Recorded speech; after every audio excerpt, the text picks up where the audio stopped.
also imperfect revolutions. No, and I agree with Bill. no, Whenever the U.S. goes in and tries to impose our vision of democracy in that region, we fail. We took Mossadegh out in Iran, and we ended up with the Shah, and then we ended up with. But that's not our fault. It's not our fault what came out. We didn't go into Egypt.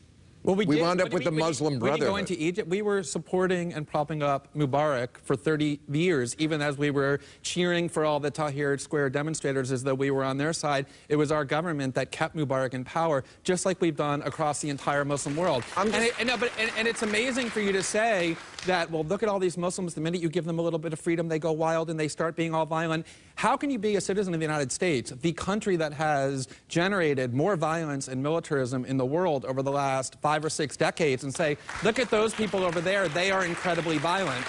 We play a significant role in what has been happening in the Middle East because we've been interfering and dominating that region in order to have access to the oil. I wasn't talking about violence. I was talking about theocracy.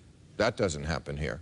No, well, okay, that doesn't happen here, but at the same time, Iran isn't invading lots of other countries and occupying them for a decade, nor are fundamentalist Muslim countries the way the United States is. So these things are interlinked because we are continuously interfering in that part of the world. And so to say... Really, it's all our fault? It's not all our fault, but when you send your military for 6 straight decades into other countries to bomb them, kill their children and women and innocent men, prop up dictators, you take responsibility for your actions and say, to the extent that that region... That religion goes back 1,000 years before our revolution, so I don't think we can take all the blame. I don't think we should. I think we should take a lot of it. And there's lots of bodies and corpses that have been piled up in the name of Christianity and Judaism as well.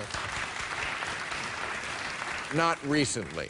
Have you heard of the occupation of the West Bank and Gaza for the last 50 years, motivated in part by extremist views of Judaism, or the wars in Europe, or the fact that there were generals in the United States saying we have to go and invade and destroy Iraq, a country of 26 million people, because our God is bigger? Lots of religions, not just Islam, produce violence. Well, if I could just make one quick point about Egypt. That silly liberal view that all religions are alike because it makes you feel good. No, it makes you feel good to say our side is better. Those people over there are primitive and violent. No, it makes you feel good to put a crown on your head and say, I'm a good person. How do I prove that? You get to ignore the responsibility that your own government has for the violence and instability in the world by saying, look, it's that primitive religion over there that's to blame. All right, it's time for our